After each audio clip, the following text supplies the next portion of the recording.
Happy Monday and welcome to DC Daily. I'm Amy Dowling and I'm very excited because joining us today are Hector Navarro, Sam Levine, and a much-missed Harley Quinn Smith. Hi! Yay! Happy to see you all! Today we are talking about Harley Quinn Episode 5, Batman's Back, man. And we are very excited, but before we get into it, here's what's coming up this week on DC Daily.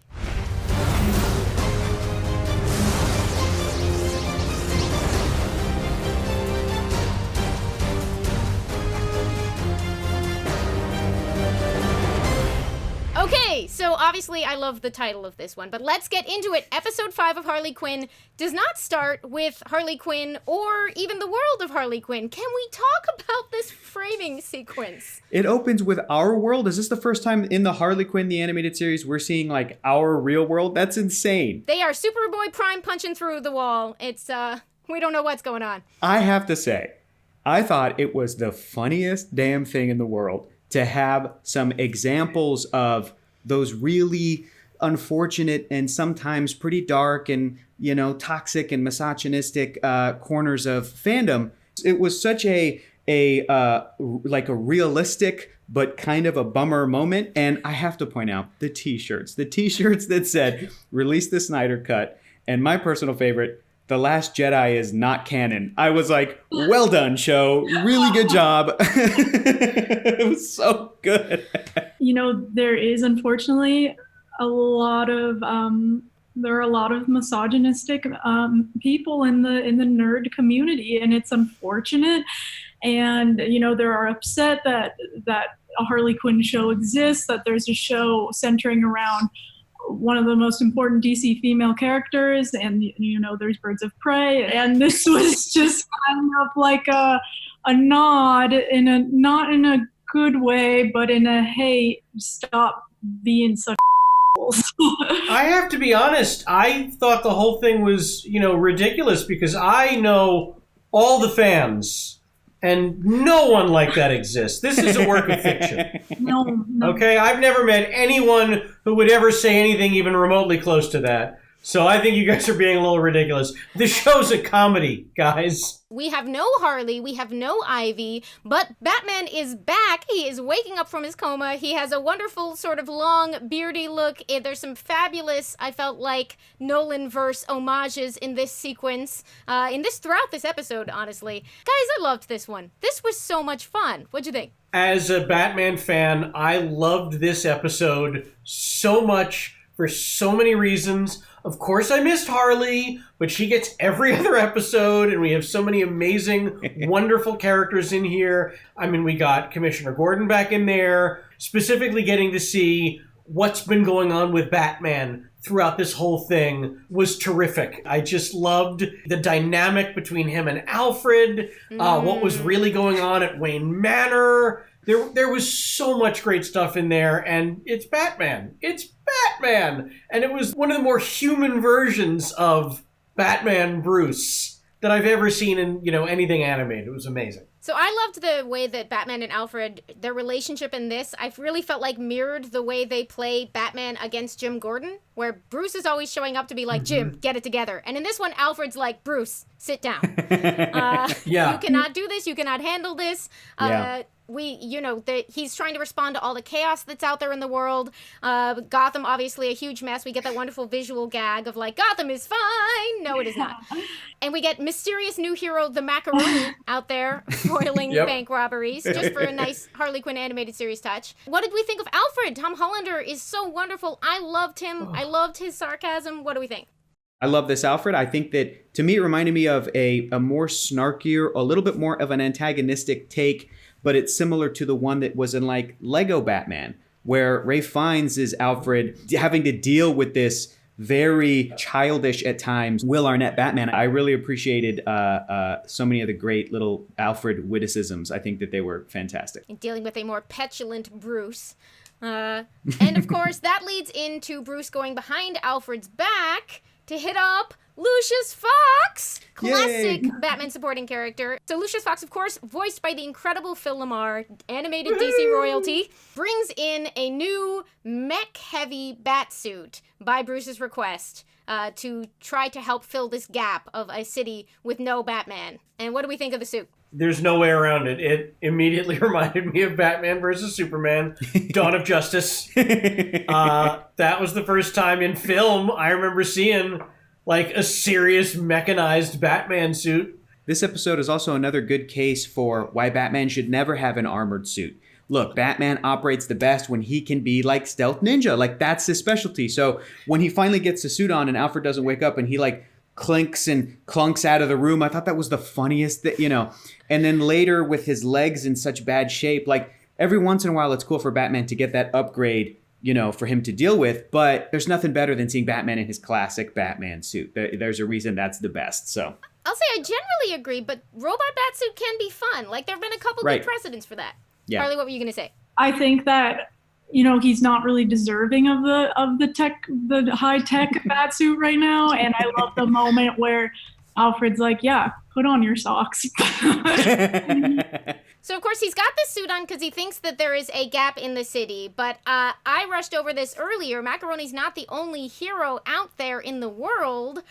Batgirl is out there on the streets. What did we think of Batgirl in this episode? Her relationship with Batman, her stewardship of the city, her social media following? I think it's really interesting how they decided to portray Batman in this. I don't necessarily like him because he was like, well, what's this like college girl going to do for the city? You can't give the city false hope with a girl trying to do my job. It's like some kind of theme about taking women seriously. I know. And then I was kind of like, why is Batman like more similar to the annoying men at the beginning than like than actual Batman? It made for an interesting version of Batman for him to not be as likable, for me at least, just because he was being a bit misogynistic and not crediting Batgirl for what she was doing while Batman was, you know, off of the job. Well, it gave him somewhere to go, which I loved. Like, he had to sort of come around through the course of it. Yep. And he had his very realistic concern about what would happen if somebody wearing the logo and or symbol got taken out, which is, of course, that's more classic Batman stuff. He's always taking on kids and he's always worried he's doing the wrong thing, and that's what Batman does. Yes, and I do love that he did come around at the end. That was this is my kitten, by the way. But I do really like that he came around by the end and kind of joined forces with her. I also love that she's vlogging or live streaming. I think that's an awesome take on a modern superhero. even in an episode without Harley and Ivy themselves, there's still the theme of how often do women get underestimated. And in this episode, we still see our favorite hero, Batman, underestimating someone. And he has good reasons for that, but they still play with that humor of like, he doesn't want his branding to be misrepresented, you know what I mean? And Alfred's calling him on that, but then Batman says, look, if she gets killed, then that's going to look really bad. But speaking of branding and speaking of being underestimated, can we talk about Bane? Who's the cutest? I don't know when I became a huge Bane fan, but it's happened. Sam, what did you think? The thing about Bane in this one that really got me was this whole time we've seen Bane in this series, he's always been played for laughs. And this time he actually gets into a real brawl with Batman in the mechanized suit, and when he turns on the juice, he was a stone cold killer. It was really something to see, and I loved how it really didn't even feel forced or anything. It was like, oh, right, no, Bane can be hilarious, but he is also a vicious killer.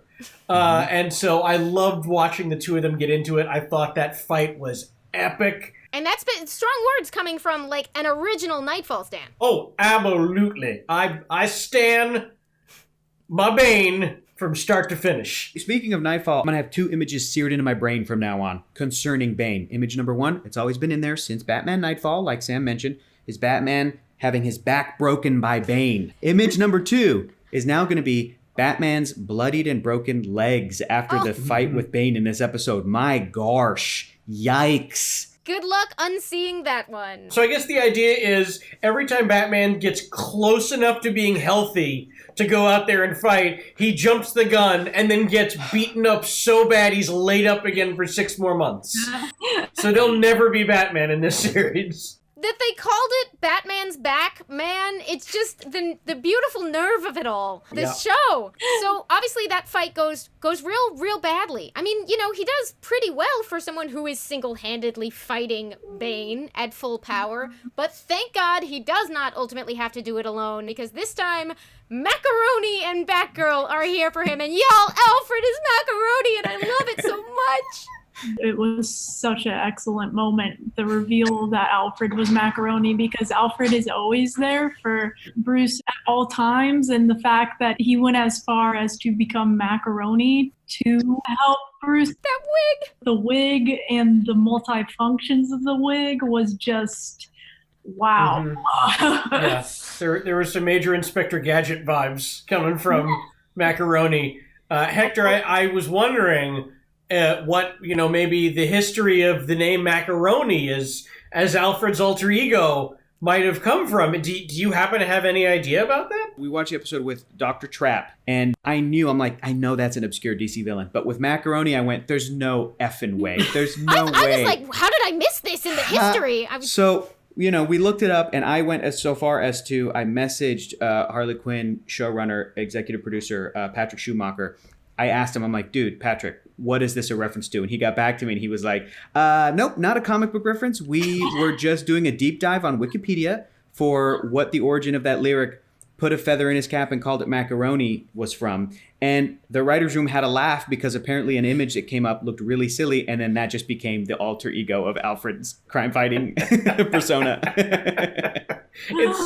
It's always nice to know that professional Hollywood writers' rooms are just as silly as we are when we're hanging out with our friends and looking up dumb stuff on the internet. Did you get any other juicy info? Yeah, I got some stuff. I learned that Monica, the name of the AI that Lucius Fox creates for this upgraded batsuit, is also not... And my guess was that was the musician from the 90s. Good guess. But apparently it's not a... and this is just according to Patrick, and Patrick said there may be other writers in the room that will have different answers for this.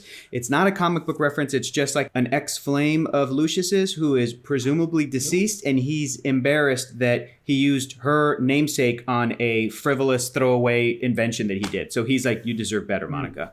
I'll ask Phil Lamar. I'll see if that was part of his actor's backstory.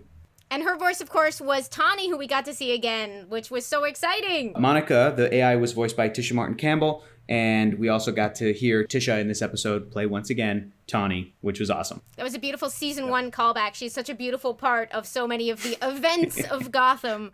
That's our show. What a great way to start the week. You all can catch up on all of Harley Quinn the Animated Series on DC Universe right now. And as for us, we'll see you next time. Bye. Bye. Bye.